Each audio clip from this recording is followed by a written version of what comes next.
ಹೋರಾಟ ಎಂಬ ಆಸ್ತ್ರಗಳಿಂದ ಸರ್ವರಿಗೂ ಸಮಬಾಳು, ಸರ್ವರಿಗೂ ಸಮಪಾಲು ಎಂದು ತತ್ವವನ್ನು ಎತ್ತಿ ಹಿಡಿದು ಭಾರತದ ಪ್ರಭುತ್ವತೆಯ ಕಡೆ ಕೊಂಡೊಯ್ಯಲು ಪ್ರಯತ್ನಿಸಿದ ಭಾರತ ರತ್ನ ಸಂವಿಧಾನ ಶಿಲ್ಪಿ ಡಾಕ್ಟರ್ ಬಾಬಾ ಸಾಹೇಬ್ ಅಂಬೇಡ್ಕರ್ ಅವರ ಕ್ರೀಡಾಂಗಣದಲ್ಲಿ 77ನೇ ಗಣರಾಜ್ಯೋತ್ಸವ ಸಮಾರಂಭದಲ್ಲಿ ಪಾಲ್ಗೊಂಡಿರುವ ಜಿಲ್ಲೆಯ ಸಮಸ್ತ ಗೌರವಾನ್ವಿತ ಹಿರಿಯ ನಾಯಕರೇ, ಸ್ವತಂತ್ರ ಸೇನಾನಿಗಳೇ, ಇಂದಿನ ಶುಭ ಸಮಾರಂಭದ ಅಧ್ಯಕ್ಷತೆ ವಹಿಸುವ ವಿಜಯಪುರ ನಗರದ ಮನೆ ಶಾಸಕರೇ, ಇಲ್ಲಿ ನಡೆದಿರುವ ಎಲ್ಲ ಗಣ್ಯಮಾನ್ಯರೇ, ಮಹಿಳೆಯರೇ, ಮಾತೆಯರೇ, ಸಹೋದರ ಸಹೋದರರೇ, ಪ್ರಮುಖವಾಗಿ ಮುದ್ದಿನ ಮಕ್ಕಳೇ, ಎಲ್ಲ ಇಲಾಖೆಗಳ ಅಧಿಕಾರಿಗಳೇ, ನೌಕರ ವರ್ಗದ ಬಂಧುಗಳೇ ಹಾಗೂ ಮಾಧ್ಯಮದ ಸನ್ನಿಹಿತರೇ, ತಮ್ಮೆಲ್ಲರಿಗೂ 77ನೇ ಗಣರಾಜ್ಯೋತ್ಸವದ ದಿನೋತ್ಸವದ ಶುಭಾಶಯಗಳು.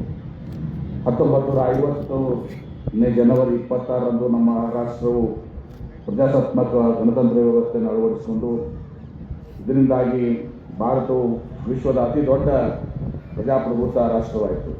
ಸ್ವಾತಂತ್ರ್ಯದ ನಂತರ ಭಾರತವು ಜನರಿಂದ ಜನರಿಗಾಗಿ ಜನರಿಗೋಸ್ಕರ ಇರುವ ಪ್ರಾತಿನಿಧಿಕ ಪ್ರಜಾಪ್ರಭುತ್ವವನ್ನು ಅಳವಡಿಸಿಕೊಂಡಿದೆ.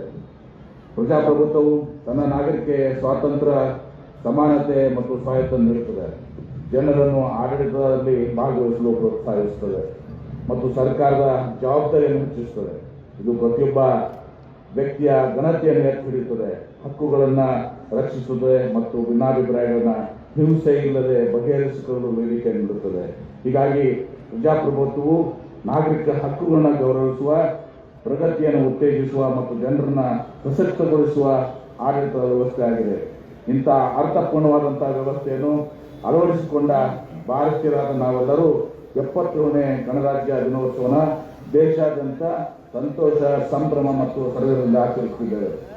21ನೇ ಶತಮಾನವು ತನ್ನ ಅದ್ವಿತೀಯ ಕಾನೂನು ಪಂಡಿತ, ಮೇಧಾವಿ, ರಾಜನೀತಿ ತಜ್ಞ, ಭಾರತ ರತ್ನ ಸಂವಿಧಾನ ಶಿಲ್ಪಿ ಡಾಕ್ಟರ್ ಬಾಬಾ ಸಾಹೇಬ್ ಅಂಬೇಡ್ಕರ್ ಅವರು ಜಗತ್ತಿನ ಪ್ರಮುಖ ರಾಷ್ಟ್ರಗಳ ಸಂವಿಧಾನಗಳನ್ನು ಆಳವಾಗಿ ಅಧ್ಯಯನ ಮಾಡಿ, ವೈಜ್ಞಾನಿಕವಾಗಿ ವಿಶ್ಲೇಷಿಸಿ, ತಾರ್ಕಿಕ ಚಿಂತನೆಗಳಿಂದ ಕೂಡಿದ ಸಾಮಾಜಿಕ, ಸಾಂಸ್ಕೃತಿಕ, ಸಾಂಪ್ರದಾಯಿಕ ಚೌಕಟ್ಟುಗಳನ್ನು ನಿರ್ಣಯಿಸಿ ಸರ್ವಕಾಲಕ್ಕೂ ಸರಿಹೊಂದುವ ಸರ್ವಶ್ರೇಷ್ಠ ಕಾನೂನು ಗ್ರಂಥ ಸಂವಿಧಾನವನ್ನು ರೂಪಿಸಿರುತ್ತಾರೆ. ಪ್ರಜಾಪ್ರಭುತ್ವದಲ್ಲಿ ಸಂವಿಧಾನವು ಅತ್ಯಂತ ಮಹತ್ವದಾಗಿದೆ. ಯಾಕಂದರೆ ಇದು ಸರ್ಕಾರದ ಮೂಲಭೂತ ಚೌಕಟ್ಟನ್ನು ನೀಡಿ ಅಧಿಕಾರವನ್ನು ನಿಯಂತ್ರಿಸುತ್ತದೆ, ನಾಗರಿಕ ಹಕ್ಕುಗಳನ್ನು ಮತ್ತು ಕರ್ತವ್ಯಗಳನ್ನು ರಕ್ಷಿಸುತ್ತದೆ, ಕಾನೂನಿನ ಆಳ್ವಿಕೆಯನ್ನು ಸ್ಥಾಪಿಸುತ್ತದೆ, ರಾಷ್ಟ್ರೀಯ ಏಕತೆ ಮತ್ತು ಸಾಮಾಜಿಕ ನ್ಯಾಯವನ್ನು ಉತ್ತೇಜಿಸುವ ಮೂಲಕ ಪ್ರಜಾಪ್ರಭುತ್ವದ ಯಶಸ್ಸಿಗೆ ಭದ್ರವಾದ ಅಡಿಪಾಯವನ್ನು ಹಾಕುತ್ತದೆ. ನಮ್ಮ ದೇಶದಲ್ಲಿಯೇ ಅತ್ಯಂತ ಪವಿತ್ರವಾದ ಗ್ರಂಥವೆಂದೇ ಕರೆಯಲ್ಪಡುವ ಸಂವಿಧಾನವನ್ನು ಈ ದೇಶದ ಸುಭದ್ರ ಆಡಳಿತ ವ್ಯವಸ್ಥೆಗೆ ನೀಡುವುದರಿಂದ ಸಂವಿಧಾನ ಶಿಲ್ಪಿ ಡಾಕ್ಟರ್ ಬಾಬಾ ಸಾಹೇಬ್ ಅಂಬೇಡ್ಕರ್ ಅವರಿಗೆ ಮನಪೂರ್ವಕವಾದ ಗೌರವವನ್ನು ಅರ್ಪಿಸಲು ನನಗೆ ಹೆಮ್ಮೆ ಎನಿಸುತ್ತದೆ.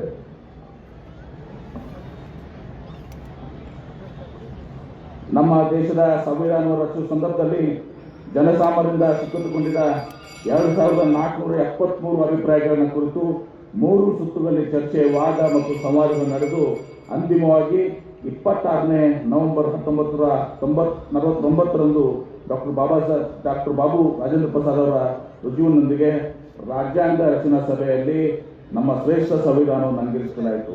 ಈ ಮಹಾನ್ವಿತ ಕಾರ್ಯದಲ್ಲಿ ಪ್ರತ್ಯಕ್ಷವಾಗಿ ಮತ್ತು ಅಪರೋಕ್ಷವಾಗಿ ಭಾಗವಹಿಸಿ ವೈಚಾರಿಕ ಕಾಣಿಕೆ ನೀಡಿದ ಪಂಡಿತ ಜವಾಹರ್ಲಾಲ್ ನೆಹರು ಅವರು, ಸರ್ದಾರ್ ವಲ್ಲಭಭಾಯಿ ಪಟೇಲ್, ಅಬ್ದುಲ್ ಕಲಾಂ ಆಜಾದ್, ವಿಜಯಲಕ್ಷ್ಮಿ ಪಂಡಿತ್, ಸರೋಜಿನಿ ನಾಯ್ಡು ಅವರು, ಸುಚೇತಾ ಕೃಪಲಾನಿ, ಕನ್ನಡಿಗ Benegal Narasinga Rao, Shrimati Hans Mehta, Shrimati Rajkumari Amrit Kaur, T Krishnamachari, Alladi Krishnaswami Ayyar, KM Munshi, Gopala Swami Ayyangar, Govind Vallabh Pant, HL Kunzru, HS Gour, KV Shah ಮತ್ತು ಡಾಕ್ಟರ್ ಸಚ್ಚಿದಾನಂದ ಸಿನ್ಹಾ ಮುಂತಾದವರು ಈ ವೇದಿಕೆಯ ಮೂಲಕ ಗೌರವವನ್ನು ಅರ್ಪಿಸುತ್ತೇನೆ.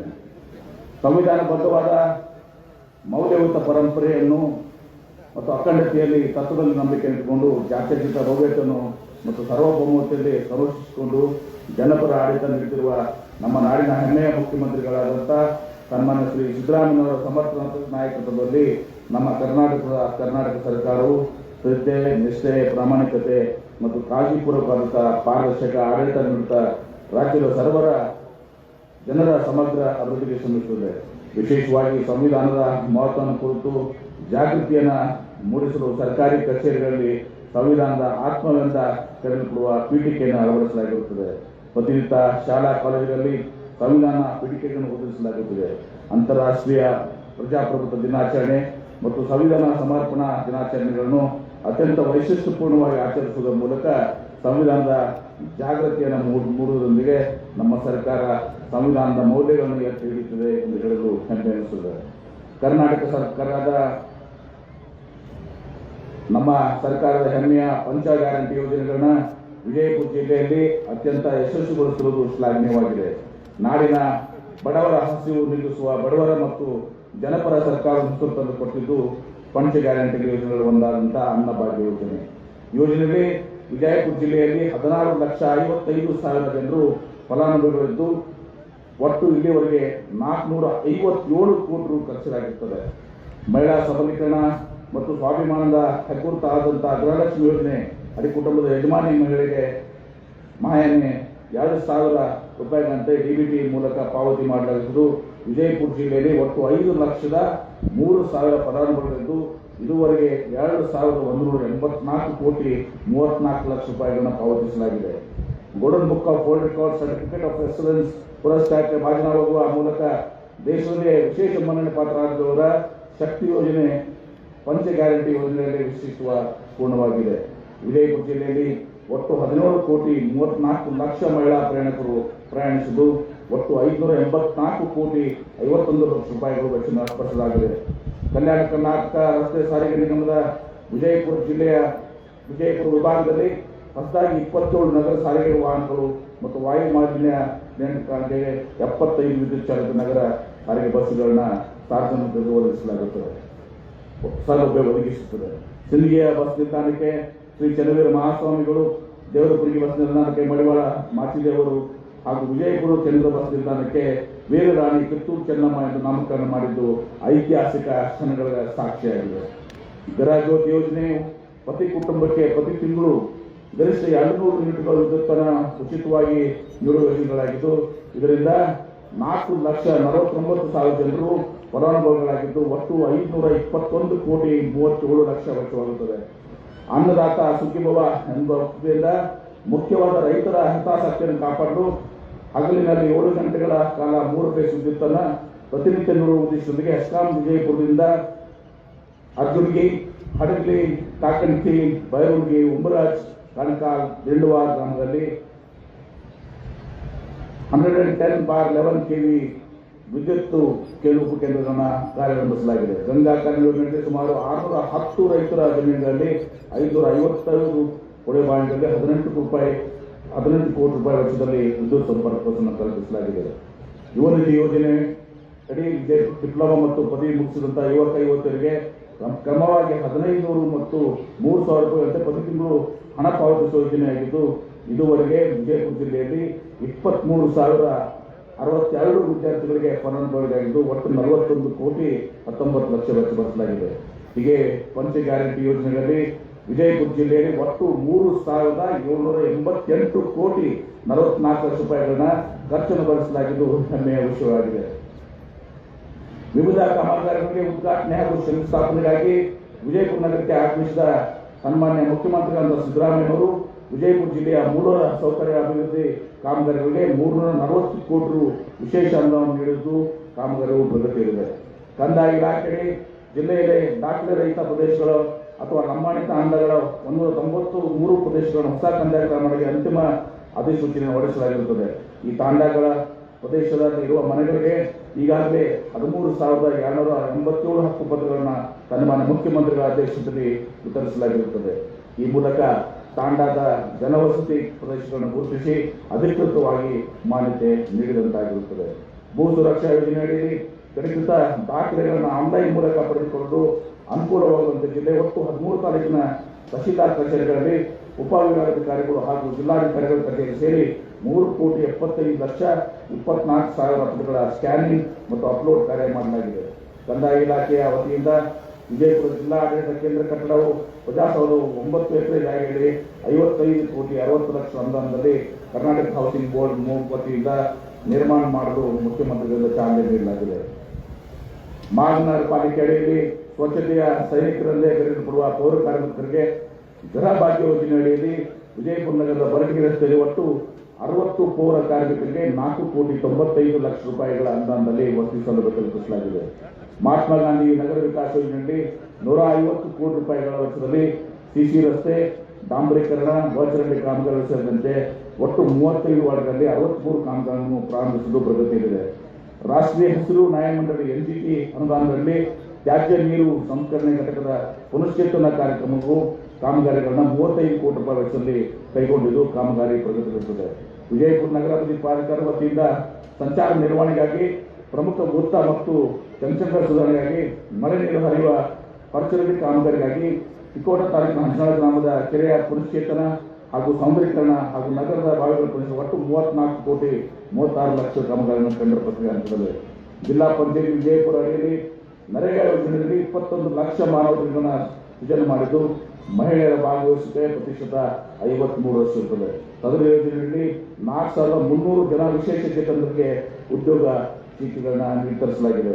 ಗ್ರಾಮೀಣ ವಸತಿ ಯೋಜನೆ, ಬಸವ ವಸತಿ ಮತ್ತು ಡಾಕ್ಟರ್ ಬಿ ಆರ್ ಅಂಬೇಡ್ಕರ್ ನಿವಾಸ ಯೋಜನೆ ಅಡಿಯಲ್ಲಿ ಇತ್ತೀಚೆಗೆ 12,475 ಮನೆಗಳ ನಿರ್ಮಾಣದ ಗುರಿಯನ್ನು ಹೊಂದಿದ್ದು, ಈ ಪೈಕಿ 5,248 ಫಲಾನುಭವಿಗಳಿಗೆ ಆಯ್ಕೆ ಮಾಡಲಾಗಿದೆ.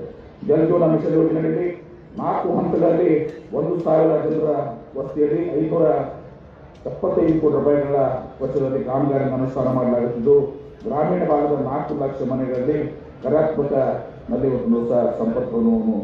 ಕಾರ್ಯಾತ್ಮಕನಲ್ಲಿ ಸಂಪರ್ಕವನ್ನು ಹೊಂದಿಸಲಾಗಿರುತ್ತದೆ.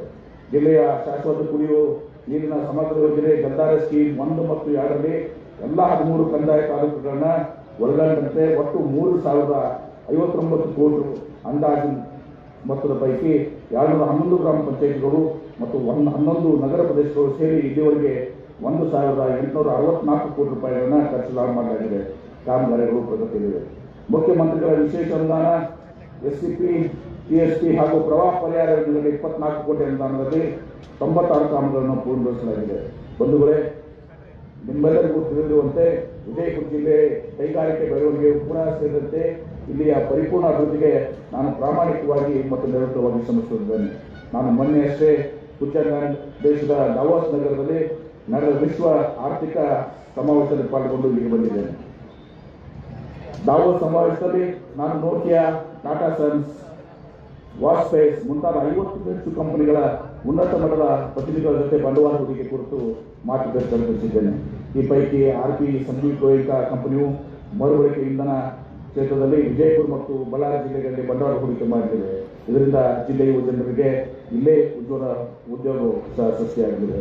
ವಿಜಯಪುರ ಮತ್ತು ರಾಜಧಾನಿ ಬೆಂಗಳೂರು ನಡುವಿನ ರೈಲು ಪ್ರಯಾಣದ ಅವಧಿಯನ್ನು ಈಗಿರುವ 15-16 ಗಂಟೆಗಳಿಂದ 10 ಗಂಟೆಗೆ ಇಳಿಸಲು ನಾನು ನಿರಂತರವಾಗಿ ಪ್ರಯತ್ನಿಸುತ್ತಿದ್ದೇನೆ. ಈ ಸಂಬಂಧವಾಗಿ ನಾನು ರೈಲ್ವೆ ಇಲಾಖೆ ಅಧಿಕಾರಿಗಳ ಜೊತೆ ನಿರಂತರ ಮಾತುಕತೆ ನಡೆದಿದೆ. ಇದರ ಫಲವಾಗಿ ನೈಋತ್ಯ ರೈಲ್ವೆ ಇದೇ ಮೊದಲ ಬಾರಿಗೆ ಡಿಸೆಂಬರ್ 25ರಂದು ಹುಬ್ಬಳ್ಳಿ ಮತ್ತು ಗದಗ ಬೈಪಾಸ್ ಮಾರ್ಗಗಳ ಮೂಲಕ ವಿಶೇಷ ರೈಲನ್ನು ಓಡಿಸಿದೆ. ಅದರ ನಂತರವೂ ಒಮ್ಮೆ ಓಡಿಸಿದೆ. ಇದನ್ನು ಕಾಯಂ ಮಾಡಬೇಕೆಂದು ಒತ್ತಡ ಹೇರಲಾಗುತ್ತದೆ. ವಿದ್ಯುತ್ ಮಾರ್ಗ ನಿರ್ಮಾಣ ನಂತರ ಅದು ಕಾರ್ಯರೂಪಕ್ಕೆ ಬರಲಿದೆ. ಮೈಸೂರು ಮತ್ತು ಪಂಢರಪುರ ನಡುವಿನ ಓಡಾಡುವ ರೈಲನ್ನು ಕೂಡ ಇದೇ ರೀತಿ ನಿಯಮಿತ ನಿಲುಗಡೆಯೊಂದಿಗೆ ಹುಬ್ಬಳ್ಳಿ ಗದಗ ಬೈಪಾಸ್ ಮೂಲಕ ಓಡಿಸಬೇಕೆಂದು ನಾವು ಆಗ್ರಹಿಸುತ್ತಿದ್ದೇವೆ. ಜೊತೆಗೆ ಬೆಂಗಳೂರು ಮತ್ತು ವಿಜಯಪುರ ನಡುವೆ ಒಂದೇ ಭಾರತ ಸ್ಲೀಪರ್ ಕೋಚ್ ರೈಲು ಸೇವೆ ಆರಂಭಿಸುತ್ತಾ ನಿರಂತರವಾಗಿ ವ್ಯವಹರಿಸಲಾಗುತ್ತದೆ. ಬೆಂಗಳೂರು ಮತ್ತು ವಿಜಯಪುರ ನಡುವೆ ಹುಬ್ಬಳ್ಳಿ ಗದಗ ಪಾಸ್ ಮೂಲಕ ಕಾಯಂ ಸೇವೆ ಒದಗಿಸಲು ಹೊಸ ರೈಲನ್ನು ಮಂಜೂರು ಮಾಡಿಸಿಕೊಳ್ಳಲು ನಮ್ಮ ಪ್ರಯತ್ನಗಳು ಈಗ ಆರಂಭವಾಗಿದೆ. ಇದು ಕೂಡ ಭವಿಷ್ಯದಲ್ಲಿ ಫಲ ಕೊಡಲಿದ್ದು, ಇದರಿಂದ ಜಿಲ್ಲೆಯ ಜನರಿಗೆ ರಾಜಧಾನಿಯು ಮತ್ತಷ್ಟು ಹತ್ತಿರವಾಗಲಿದೆ. ಕೆಲವು ತಿಂಗಳ ಹಿಂದೆ ಕೇಂದ್ರ ರಕ್ಷಣಾ ಸಚಿವರನ್ನು ಭೇಟಿ ಮಾಡಿ ಸಂದರ್ಭದಲ್ಲಿ ವಿಜಯಪುರ, ಬೆಳಗಾವಿ, ಧಾರವಾಡ ಜಿಲ್ಲೆಗಳು ಒಳಗೊಂಡ ರಕ್ಷಣಾ ಕಾರಿಡಾರ್ಗಳನ್ನು ಮಂಜೂರು ಮಾಡುವಂತೆ ಮನವಿ ಮಾಡಿಕೊಂಡು ಗಮನ ಸೆಳೆಯಲಾಗಿದೆ. ಉದ್ಘಾಟನೆಗೆ ಸಜ್ಜಾಗಿರುವ ವಿಜಯಪುರ ವಿಮಾನ ನಿಲ್ದಾಣವು ಮುಂದೆ ಇದರ ಲಾಭ ಪಡೆಯಲಿದೆ. ಇದರಿಂದ ಕಿತ್ತೂರು ಕರ್ನಾಟಕದ ಆರ್ಥಿಕ ಶಹರೇ ಬದಲಾಗಲಿದೆ. ನಿಮಗೆಲ್ಲ ಗೊತ್ತಿರುವಂತೆ ನಾನಾ ಹೆಸರಾಂತ ಕಂಪನಿಗಳು ವಿಜಯಪುರದಲ್ಲಿ ಜಿಲ್ಲೆಗೆ ಒಟ್ಟು 45,000 ಕೋಟಿ ರೂಪಾಯಿಗೆ ಹೆಚ್ಚು ಬಂಡವಾಳ ಹೂಡಿಕೆ ಮಾಡಲು ಆಸಕ್ತಿ ವ್ಯಕ್ತಪಡಿಸಿವೆ. ಇದರಿಂದ ಜಿಲ್ಲೆಯ ಭವಿಷ್ಯದಲ್ಲಿ ಮ್ಯಾನುಫ್ಯಾಕ್ಚರಿಂಗ್ ಕ್ಲಸ್ಟರ್ ಆಗಲಿದೆ. ನಮ್ಮ ಸರ್ಕಾರ ಕೃಷ್ಣಾ ಮೇಲ್ದಂಡೆ ಯೋಜನೆಗೆ ಸಂಬಂಧಿಸಿದಂತೆ ಕೃಷ್ಣಾ ನ್ಯಾಯಾಧೀಕರಣ 2ರ ಅಂತಿಮ ತೀರ್ಪಿನ ಗಜೆಟ್ ಪ್ರಕಟಣೆ ಪಡೆದು ಬಿಡುಗಡೆ ಆಗುವ 384 ಭೂ ಸ್ವಾಧೀನತೆ 20 ಪುನರ್ವಸತಿ ಮತ್ತು ಪುನರ್ನಿರ್ಮಾಣ ಹಾಗೂ UKP ಹಂತ 3ರ ಅಡಿಯಲ್ಲಿ ಬರುವ 5.94 ಲಕ್ಷ ಹೆಕ್ಟೇರ್ ಕ್ಷೇತ್ರಕ್ಕೆ ನೀರಾವರಿ ಸೌಲಭ್ಯ ಕಲ್ಪಿಸುವ ಕಾಲುವೆ ಜಾಲದ ನಿರ್ಮಾಣವನ್ನು ಸಮರೋಪದಲ್ಲಿ ಕೈಗೆತ್ತಿಕೊಳ್ಳಬೇಕು ಅನುಭವವಾಗಿದೆ. ತೋಟಗಾರಿಕೆ ಇಲಾಖೆಯಡಿ ವಿಜಯಪುರ ಜಿಲ್ಲೆಯಲ್ಲಿ ಬೆಳೆಯುತ್ತಿರುವ ಲಿಂಬೆಗೆ GI ಟ್ಯಾಗ್ ಮಾನ್ಯತೆ ದೊರಕಿಸುವ ಲಿಂಬೆ ಮಂಡಳಿ ಇವತ್ತು ಒಪೇಡ 3 ಟನ್ ಲಿಂಬೆಯನ್ನು ಯುಎ ರಫ್ತು ಮಾಡಲಾಗಿದ್ದು ವಿಶೇಷ ಬೆಳವಣಿಗೆಯಾಗುತ್ತದೆ.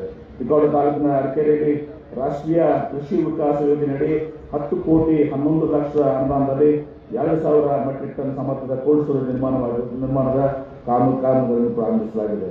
ಹವಾಮಾನ ಆಧಾರಿತ ಬೆಳೆ ವಿಮೆ ಯೋಜನೆಯಡಿ ಒಟ್ಟು 20,532 ರೈತರಿಗೆ 37,095 ಲಕ್ಷ ವಿಮೆ ಮೊತ್ತ ಪಾವತಿಸಲಾಗಿದೆ. ವಿಜಯಪುರ ಬಾಗಲಕೋಟೆ ಜಿಲ್ಲಾ ಸಹಕಾರಿ ಹಾಲು ಉತ್ಪನ್ನ ಒಕ್ಕೂಟದ ನಂದಿನಿ ಡೈರಿಯು ಪ್ರತಿದಿನ ಸರಾಸರಿ 1,50,000 ಕೆಜಿ ಹಾಲು ಶೇಖರಿಸುವುದರಲ್ಲಿ 60,000 ಕೆಜಿ ಹಾಲು ಮಾರಾಟ, 15,000 ಕೆಜಿ ಮೊಸರು ಮಾರಾಟ ಮಾಡಲಾಗಿದೆ. ನಂದಿನಿ ಉತ್ಪನ್ನವನ್ನು ನೆರೆ ಮಹಾರಾಷ್ಟ್ರ ರಾಜ್ಯದಲ್ಲಿ ವಿಸ್ತರಿಸಲಾಗಿದ್ದು ಗ್ರಾಹಕರಿಗೆ ಉತ್ತಮ ಗುಣಮಟ್ಟದ ಹಾಲಿನ ಉತ್ಪನ್ನ ಒದಗಿಸಲಾಗಿದೆ. ಶಾಲಾ ಶಿಕ್ಷಣ ಮತ್ತು ಸಾಕ್ಷರತಾ ಇಲಾಖೆ ವಿಜಯಪುರ ವತಿಯಿಂದ 2025-26ನೇ ಸಾಲಿನಲ್ಲಿ ಹೊಸದಾಗಿ 24 ಕರ್ನಾಟಕ ಪಬ್ಲಿಕ್ ಶಾಲೆಗಳು KPS 12 PMCಗಳು 6 ಉರ್ದು ಕರ್ನಾಟಕ ಪಬ್ಲಿಕ್ ಮೌಲಾನಾ ಆಜಾದ್ ಶಾಲೆಗಳು 23 ಉನ್ನತೀಕರಣ ಶಾಲೆಗಳು 105 ಶಾಲೆಗಳು ದ್ವಿಭಾಷಾ ಮಾಧ್ಯಮಗಳು 296 ಶಾಲೆಗಳಲ್ಲಿ ಪೂರ್ವ ಪ್ರಾಥಮಿಕ ಶಾಲೆಯನ್ನು ಪ್ರಾರಂಭಿಸಲು ಮಂಜೂರಾತಿ ದೊರೆತಿದೆ. ಅಲ್ಲದೆ 3 ಸೌಕರ್ಯಗಳನ್ನು ಒಳಗೊಂಡ 90 ಹೊಸ ಶಾಲಾ ಕೊಠಡಿಗಳನ್ನ ನಿರ್ಮಿಸಲು ಮಾಡಲಾಗುತ್ತದೆ. ಈ ಬಾರಿ SSLC ಪರೀಕ್ಷೆ ಉತ್ತಮಗೊಳಿಸಲು ಕ್ರಮ ವಹಿಸಲಾಗುತ್ತದೆ. ಜಿಲ್ಲಾ ಆಸ್ಪತ್ರೆಯಲ್ಲಿ ಶ್ರೀ ಪುಟ್ಟರಾಜ ಗವೈ ಟ್ರಾಮಾ ಕೇರ್ ಕಟ್ಟಡ, ತಾಯಿ ಮತ್ತು ಮಕ್ಕಳ ಆಸ್ಪತ್ರೆಯಲ್ಲಿ ತಾಯಿ ಹಾಲು ಸಂಗ್ರಹಣಾ ಕೇಂದ್ರ, 10 ಹಾಸಿಗೆಯ ಕಣ್ಣಿನ ಸಶಸ್ತ್ರ ಚಿಕಿತ್ಸಕ, IPHL ಪ್ರಯೋಗಶಾಲೆ, ಕ್ಯಾನ್ಸರ್ ರೋಗಿಗಳಿಗೆ 10 ಹಾಸಿಗೆಯ ಕೀಮೋಥೆರಪಿ ಘಟಕ ಮತ್ತು ಹಾಗೂ ಇಂದಿರಾ ಕ್ಯಾಂಟೀನ್ ಸೇರಿದಂತೆ ಎಲ್ಲವೂ ಕಾರ್ಯಾರಂಭಗೊಂಡಾಗಿದ್ದು ಸಾರ್ವಜನಿಕ ಸೇವೆ ಒದಗಿಸುತ್ತಿದೆ. ವಿಜಯಪುರ ನಗರದಲ್ಲಿ ಪಾರಂಪರಿಕ ಐತಿಹಾಸಿಕ ಸ್ಮಾರಕಗಳ ರಕ್ಷಣೆ ಹಾಗೂ ಜಿಲ್ಲೆಯಲ್ಲಿ ಅರಣ್ಯೀಕರಣ ಪ್ರಮಾಣದ ಹೆಚ್ಚಿಸುವ ನಿಟ್ಟಿನಲ್ಲಿ ಅಂತಾರಾಷ್ಟ್ರೀಯ ಮಟ್ಟದ ಸ್ವಾತಂತ್ರ್ಯ ಡೇ 2025 ಮ್ಯಾರಥಾನ್ ಅನ್ನು ದಿನಾಂಕ 7/12/2025 ಹಮ್ಮಿಕೊಳ್ಳಲಾಗಿತ್ತು. ಸದರಿ ಕಾರ್ಯಕ್ರಮ ದೇಶ ವಿದೇಶಗಳಿಂದ ಮ್ಯಾರಥಾನ್ ಓಟಗಾರರು ಹಾಗೂ ಗಣ್ಯಮಾನ್ಯರು ಭಾಗವಹಿಸುವ ಮೂಲಕ ವಿಶೇಷ ಮ್ಯಾರಥಾನ್ ಆಚರಿಸಿದರು. 23,000 ಓಟಗಾರರು ನೋಂದಣಿ ಮಾಡಿ ಭಾಗವಹಿಸುವುದರೊಂದಿಗೆ ವಿಶೇಷವಾದಂಥ ದಾಖಲೆ ನಿರ್ವಹಿಸಿದರು.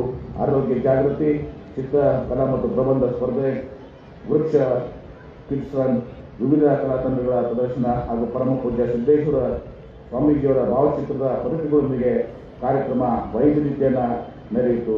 ಇಂಥ ಯಶಸ್ವಿ ಐತಿಹಾಸಿಕ ಕಾರ್ಯಕ್ರಮಕ್ಕಾಗಿ ಪ್ರತ್ಯಕ್ಷವಾಗಿ ಮತ್ತು ಪರೋಕ್ಷವಾಗಿ ಸಹಾಯ ಸಹಕಾರ ನೀಡಿದ ಎಲ್ಲರಿಗೂ ಈ ರೀತಿ ಮೂಲಕ ಅಭಿನಂದನೆಗಳನ್ನು ಸಲ್ಲಿಸುತ್ತೇನೆ.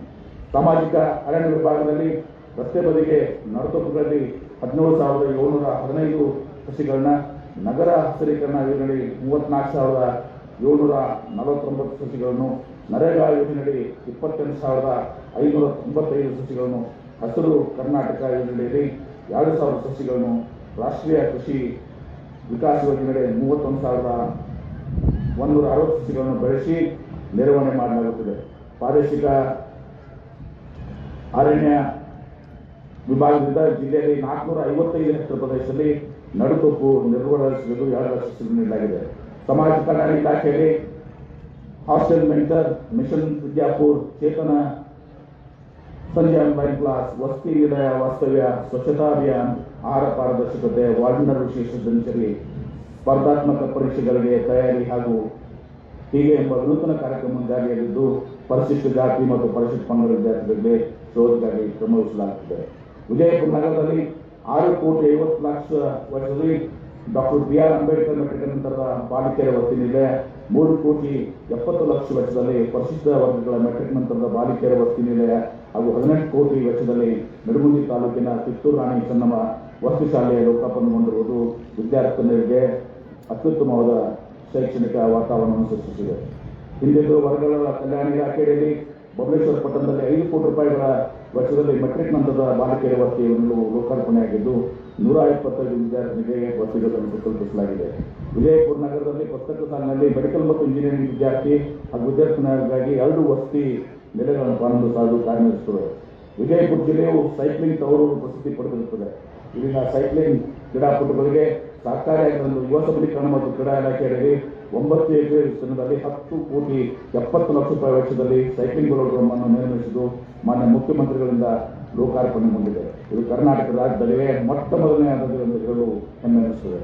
2025-26ನೇ ಸಾಲಿನಲ್ಲಿ ಮೈಸೂರಿನಲ್ಲಿ ಆಯೋಜಿಸಲಾಗಿದ್ದ ರಾಜ್ಯ ಮಟ್ಟದ ದಸರಾ ಕ್ರೀಡಾಕೂಟದಲ್ಲಿ ವಿಜಯಪುರ ಕ್ರೀಡಾ ವಸತಿಯ ನಿಲಯದ ಕ್ರೀಡಾಪಟುಗಳು ಸೈಕ್ಲಿಂಗ್ 5 ಚಿನ್ನ, 4 ಬೆಳ್ಳಿ, 5 ಕಂಚಿನ ಪದಕಗಳನ್ನ, ಜೂಡೋ ಕ್ರೀಡೆಯಲ್ಲಿ 28 ಚಿನ್ನ, 15 ಬೆಳ್ಳಿ, 28 ಕಂಚಿನ ಪದಕಗಳನ್ನು ಹಾಗೂ ವೇಟ್ ಲಿಫ್ಟಿಂಗ್ನಲ್ಲಿ 2 ಚಿನ್ನ, 1 ಬೆಳ್ಳಿ ಪದಕವನ್ನು ಪಡೆದು ಜಿಲ್ಲೆಯ ಕೀರ್ತಿಗೆ ತಂದಿದ್ದಾರೆ ಎಂದು ತಿಳಿಸಲು ಆಶ್ವಾನಿಸುತ್ತದೆ. ಅವರೆಲ್ಲರಿಗೂ ಗಣರಾಜ್ಯೋತ್ಸವದ ಈ ಶುಭ ಸಂದರ್ಭದಲ್ಲಿ ಹೃದಯಪೂರ್ವಕವಾದಂತಹ ಅಭಿನಂದನೆಗಳನ್ನು ಸಲ್ಲಿಸುತ್ತೇನೆ.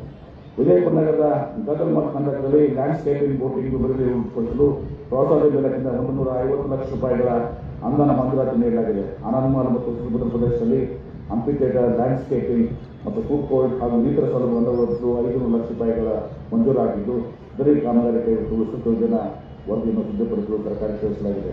ಕಾರ್ಮಿಕರ ಕಲ್ಯಾಣ ಇಲಾಖೆಯಲ್ಲಿ 6,059 ಅಸಂಘಟಿತ ಕಾರ್ಮಿಕರಿಗೆ ಸ್ಮಾರ್ಟ್ ಕಾರ್ಡ್ ನೋಂದಣಿ, ಪ್ರಧಾನಮಂತ್ರಿ ಶ್ರಮಯೋಗಿ ಮಾನಧನ್ ಯೋಜನೆಯಲ್ಲಿ 4,561 ಫಲಾನುಭವಿಗಳಿಗೆ ನೋಂದಣಿ, ಈ ಶ್ರಮ ಯೋಜನೆಯಲ್ಲಿ 9,539 ನೋಂದಣಿ ಹಾಗೂ ಬೀಗ್ ಕಾರ್ಮಿಕರ ಯೋಜನೆಯಲ್ಲಿ 178 ನೋಂದಣಿ ಮಾಡಲಾಗಿದೆ.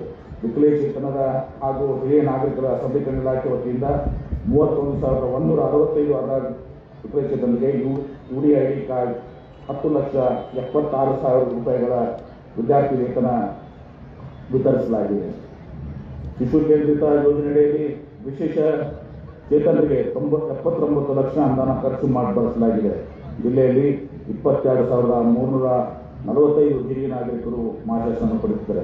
ಕನ್ನಡ ಮತ್ತು ಸಂಸ್ಕೃತಿ ಇಲಾಖೆ ವತಿಯಿಂದ 940 ಕಲಾವಿದರಿಗೆ 1,93 ಲಕ್ಷ ಮಾರ್ಗದರ್ಶನ ನೀಡಲಾಗುತ್ತದೆ. SCP, TSP ಯೋಜನೆ ಕಾರ್ಯಕ್ರಮಗಳ ಜೊತೆಗೆ ಚಿಗುರು, ಯುವ ಸೌರಭ, ಸಾಂಸ್ಕೃತಿಕ ಸೌರಭ, ಅಂಬೇಡ್ಕರ್ ಓದು, ಕಲಾ ತರಬೇತಿ ಮುಂತಾದ ವೈವಿಧ್ಯಮಯ ಕಾರ್ಯಕ್ರಮದಿಂದ ಜಿಲ್ಲೆಯ ವಿವಿಧ ಕಲಾವಿದರಿಗೆ ಸೂಕ್ತ ವೇದಿಕೆಯನ್ನು ಕಲ್ಪಿಸಲಾಗಿದೆ. ಆತ್ಮೀಯ ಬಂಧುಗಳೇ, ಪ್ರಜಾಪ್ರಭುತ್ವದ ಒಂದು ಜೀವನ ವಿಧಾನವೇ ಆಗಿದೆ. ಆರ್ಥಿಕ ಮತ್ತು ಸಾಮಾಜಿಕ ಸಮಾನತೆ ಹಾಗೂ ರಾಜಕೀಯ ಸ್ವಾತಂತ್ರ್ಯ ಒದಗಿಸಿಕೊಂಡು ಅದು ಹೋರಾಡುತ್ತದೆ. ನಮ್ಮ ಪ್ರಜಾಪ್ರಭುತ್ವ ಜೀವಂತ ಆಗಿರುತ್ತದೆ. ನಮ್ಮಲ್ಲಿ ಪರಸ್ಪರ ತಿಳುವಳಿಕೆ, ವಿಚಾರ ವಿನಿಮಯ, ಸಹಕಾರ, ಸಹಾನುಭೂತಿ ಮತ್ತು ರಚನಾತ್ಮಕ ವಿಮರ್ಶೆ ಅತ್ಯಂತ ಅವಶ್ಯಕವಾಗಿದೆ. ಪ್ರಜಾಪ್ರಭುತ್ವ ವ್ಯವಸ್ಥೆಯೊಂದಿಗೆ ನೈತಿಕತೆಯ ಮತ್ತು ಮಾನವೀಯತೆಯ ಸಮಾಜವನ್ನು ಕಟ್ಟುವ ಮೂಲಕ ಸಂವಿಧಾನದ ಆಶಯಗಳನ್ನು ಎತ್ತಿ ಹಿಡಿಯುವುದರೊಂದಿಗೆ ಭವ್ಯವಾದ ದೇಶವನ್ನು ನಿರ್ಮಿಸಿ ವಿಶ್ವಕ್ಕೆ ಮಾದರಿಯಾಗೋಣ. ಭಾರತದ ಪ್ರಥಮ ಪ್ರಧಾನಿ ಜವಾಹರಲಾಲ್ ನೆಹರು ಅವರು ಸಮಯಗಳನ್ನು ವರ್ಷಗಳ ಉಳಿಸಿಕೊಂಡು ಅಳೆಯಬಾರದು, ಬದಲಾಗಿ ಒಬ್ಬ ವ್ಯಕ್ತಿ ಏನು ಮಾಡಿದ, ಏನು ಅನುಭವಿಸಿದ ಮತ್ತು ಏನನ್ನು ಸಾಧಿಸ ಎಂಬುದರ ಮೂಲಕ ಅಳೆಯಬೇಕು ಎಂದಿದ್ದಾರೆ. ಬಸವಣ್ಣವರು ಮನೆಯೊಳಗೆ ಇಲ್ಲಿಯೂ ಹತ್ತಿನಲ್ಲಿ ಹುಲ್ಲು ಹುಟ್ಟಿ ಮನೆಯೊಳಗೆ ತುಂಬಿ ಹುಲ್ಲು ತನ್ನಲ್ಲಿ ತುಂಬಿ ಮನದೊಳಗೆ ವಿಷಯ ತುಂಬಿ ಮನದೊಳಗೆ ಮನದು ದೈನರು ಇಲ್ಲವೋ ಹುಲ್ಲು ಸಂಗಮದೇವ ಭವ್ಯ ಭಾರತ ಪ್ರಜಾಪ್ರಭುತ್ವದ ಆಧಾರ ಸ್ತಂಭ ಸಂವಿಧಾನವನ್ನು ಬಲಶಾಲಿಗೊಳಿಸೋಣ. ಸಂವಿಧಾನ ಪ್ರಜೆಗಳ ಶಕ್ತಿದಾತರು, ಸಂವಿಧಾನದ ಆಶೆಗಳಂತೆ ನಮ್ಮ ದೇಶವನ್ನು ಮುನ್ನಡೆಸೋಣ. 77ನೇ ಗಣರಾಜ್ಯೋತ್ಸವದ ಭವ್ಯ ಸಮಾರಂಭದಲ್ಲಿ ಪಾಲ್ಗೊಂಡಿರುವ ಎಲ್ಲ ಗೌರವಾನ್ವಿತ ಗಣ್ಯಮಾನ್ಯರಿಗೂ, ಮಹಿಳೆಯರಿಗೂ, ತಾಯಂದಿರಿಗೂ, ನಾಗರಿಕರಿಗೂ, ಕಿರಿಯ ಯುವ ಸಹೋದರರಿಗೂ, ಮುದ್ದಿನ ಮಕ್ಕಳಿಗೂ, ನೌಕರ ಬಂಧುಗಳಿಗೆ ಹಾಗೂ ಮಾಧ್ಯಮ ಮಿತ್ರರಿಗೂ ಮತ್ತೊಮ್ಮೆ ಗಣರಾಜ್ಯೋತ್ಸವದ ದಿನಾಚರಣೆಯ ಶುಭಾಶಯವನ್ನು ತಿಳಿಸುತ್ತಾ ನನ್ನ ಗಣರಾಜ್ಯೋತ್ಸವ ಸಂದೇಶವನ್ನು ಮುಕ್ತಾಯಗೊಳಿಸುತ್ತೇನೆ. ಜೈ ಹಿಂದ್, ಜೈ ಕರ್ನಾಟಕ.